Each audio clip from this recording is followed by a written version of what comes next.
Right, hey guys, how's it going? Um, yeah, it's been a while, hasn't it? My goodness. I was checking up on, well, for the first time in years. The last time I posted anything to YouTube was I think it was about 5 or 6 years ago. Um, yeah, I've been getting one or two comments from the few subscribers that I do have about, when am I going to post something else, blah blah blah. There's one or two people interested out there, but I think, for the wider sort of audience, including friends and family and stuff, I suppose it's about time I put curiosity to rest and give everyone a bit of an update. So that's what I hope to do now. I don't know how long this is going to be, but yeah, still in China, as I'm sure most of you know. Um, yeah, time has flown by real quick. It's been 9.5 years now, so nearly hitting that sort of decade point, and still enjoying myself, having a great time in China. It's I've kind of settled in. Um, it's been a struggle at times, especially over the last sort of 2 or 3 years with all the problems going on here. But I'm kind of a homely person anyway, so we've been quite lucky in well, where I live for sure in terms of lockdowns and things like that. But it's as I speak now, they're all being lifted pretty much. So it's been the last couple of months that we were hit very bad. Um, but we'll see. We'll see how that goes. Give you some more updates about that maybe in the future. But so I don't know. I don't know where to begin really. Most people, um, well, yeah. 2000, well, it was 2013 I arrived in China. So before coming to China, I suppose I had. It's nice to see sort of a majority of people having some overwhelming support for what I was doing and kind of understood um, why I was doing it. There's a lot of stories flying around here, there, and everywhere. Not much truth, unfortunately. But I'm only one person, and I live in China, so it's difficult to defend and to correct the record when I'm not there to do it, I suppose. But that's something I have to learn to accept. One day, maybe in the future, someone will actually ask me. But yeah, 2013, arrived in China not really knowing exactly what to expect. First time in the country. Started working at a private school. Started teaching young children, 5, 6, 7. Now I'm kind of used to being around young children, obviously, but yeah, quite challenging at times.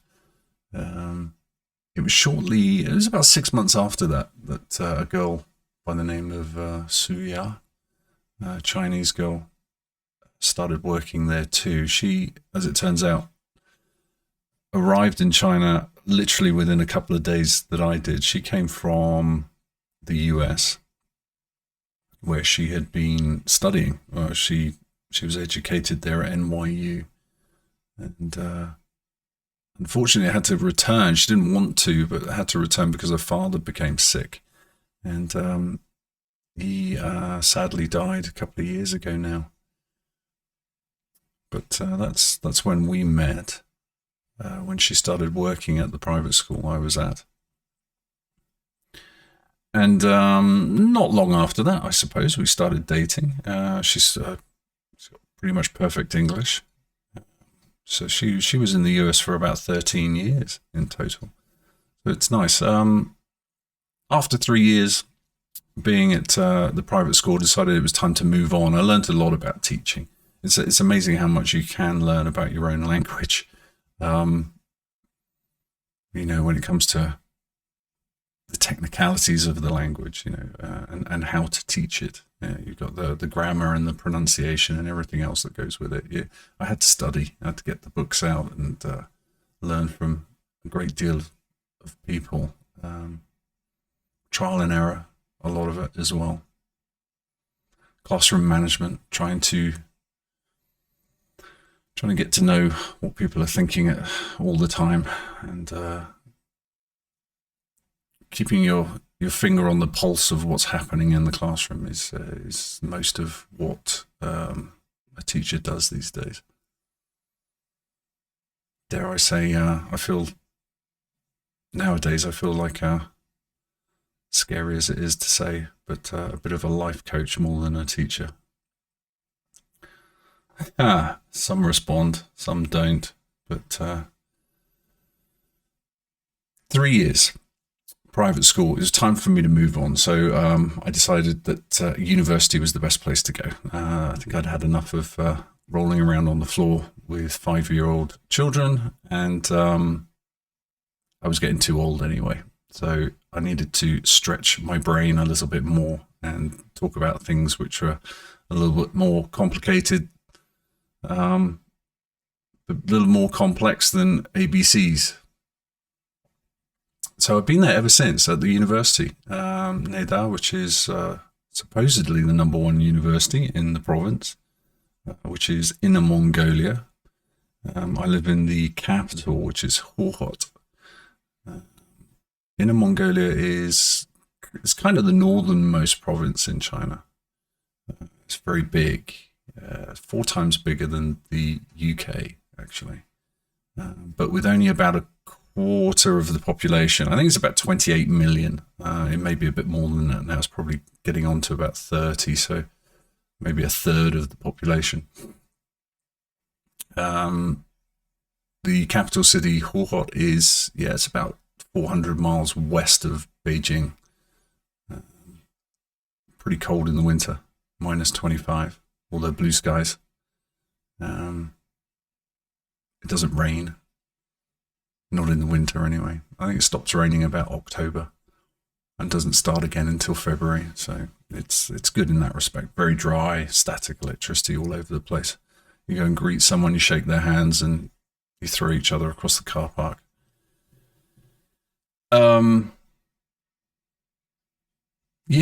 So teaching at the university is very different. Obviously, the sort of 19, 20, 21-year-olds, and we have a lot of fun. It's good. It's good. They're very interested in obviously Western culture, and you know how I feel about living in China and why I came to China, and all the differences and the to do with culture, etc. So we have lots of conversations. We talk a lot. Yeah, there's some technical aspects there as well, which we have to do. But for the most part, I'm left alone. No one's breathing or looking over my shoulder, breathing down my neck and telling me what to do. So I've been there, as I said, 6.5 years. So I think they're pretty happy with what I'm doing, and I seem to get some good feedback. So pretty good. It's coming up to my 3rd year wedding anniversary, actually. So I got married again. So 9th of December. I don't know why I keep marrying people in December. Something strange about that. Anyway, she's a wonderful woman. Her name is Suya. She's Chinese. She's quite westernized, obviously, spending so much time in the US, and it still has her Chinese culture as well. She's far more, should we say, traditional, which a lot of guys I know back in the West are yearning for these days. Marriage is on the decline, and feminism is on the increase, and guys a lot of guys just don't think. Well, they think marriage is a bit of a minefield these days.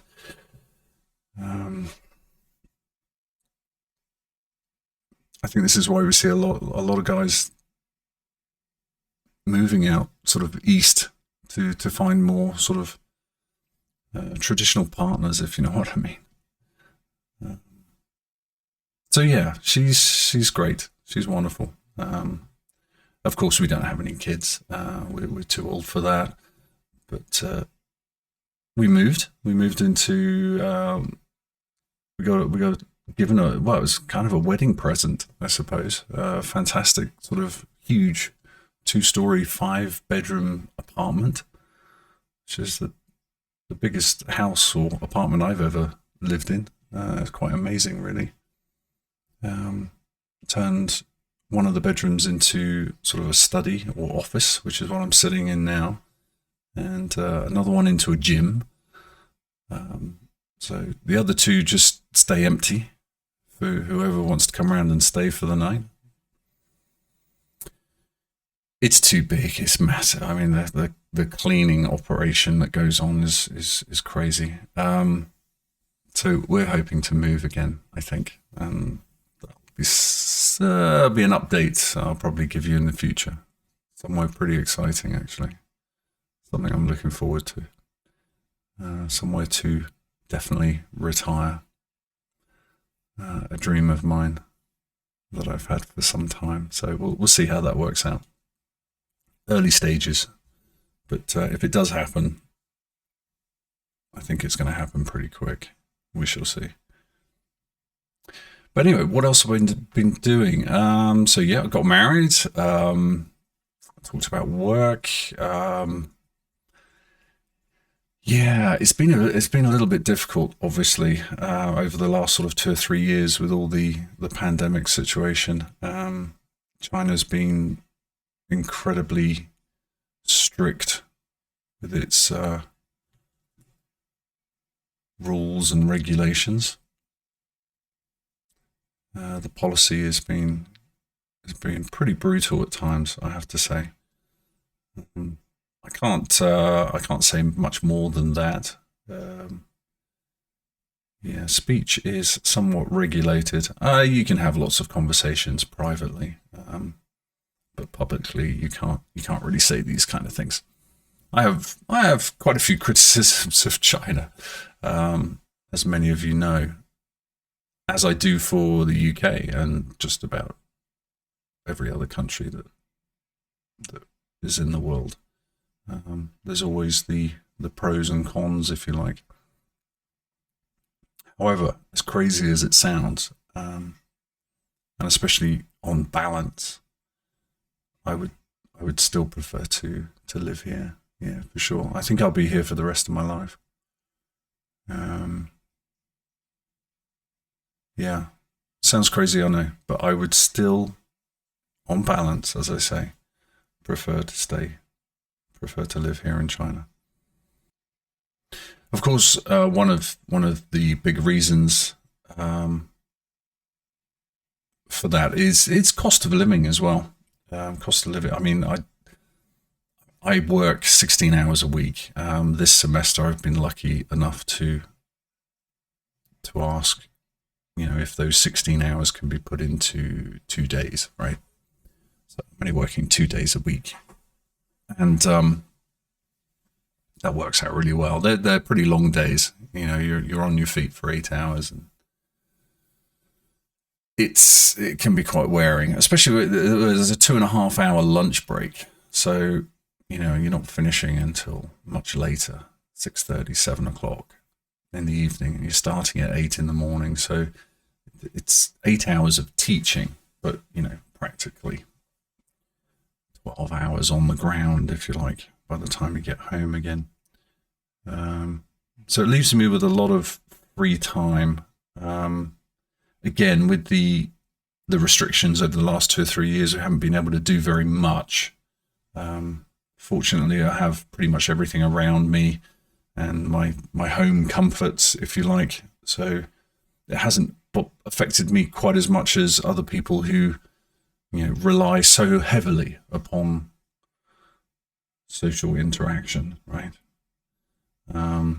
People that know me will know that, if I never saw another human being again, I wouldn't be particularly bothered by it. I don't know. I think I'd become a little suicidal after maybe 2 years, whereas most people would be like, after about 6 months, they start crying their eyes out because they need to see someone. So it's a little bit different for me. So with all that free time, I've tried so many things. I've tried to learn Chinese. I've tried photography, which I really enjoy, and just all sorts of hobbies and things that you can think of. Musical instruments, my goodness, you name it. I've kind of dabbled in bits and pieces. I got my driving license, which was quite good. I'm hoping next year to pick up I'm really looking forward to getting my motorbike license. I can't wait for that. But that might coincide with other things that I'm planning to do. So we'll see. That's kind of on the back burner at the moment. But I have to wait a year after getting my driver's license before I can get the motorbike license. Some strange, quirky rule that they've got. So yeah, definitely looking forward to that. But I don't know. We used to go to a lot of restaurants. I mean, as I said, the cost of living is pretty low. To get back to my original point, and so you don't need to earn a lot of money here in real terms to get a good sort of standard of living. I mean, my wife, technically, she doesn't work. She does a few private lessons here and there, but I mean, self-employed, basically. She works when she wants to. She doesn't need to. What I earn tends to, well, more than cover whatever we need, bills and what have you. So it's pretty relaxing. We used to go to a lot of restaurants, so we would go, most days, go to a different restaurant every day almost, and try different food, different from Japanese to Chinese to Korean, you name it. It's all out there, and of course, nice to get a bit of pizza every now and again as well. But anyway, I think I'll leave it there. I'm waffling a bit now, and maybe I don't know. Give me a bit of feedback in the comments. Is there anything in particular you would like me to talk about, or if you have any questions, please ask them, and maybe I can incorporate it into another video. I don't know. Let me know what this microphone sounds like. I've been playing around with equalizers and all sorts, and I can't quite get it right. I don't know. It sounds all right, but some people don't like it. Yeah. All right, guys. This is a bit strange. Nice talking to you again, though. But yeah, see you again in the next one. Maybe. Bye-bye.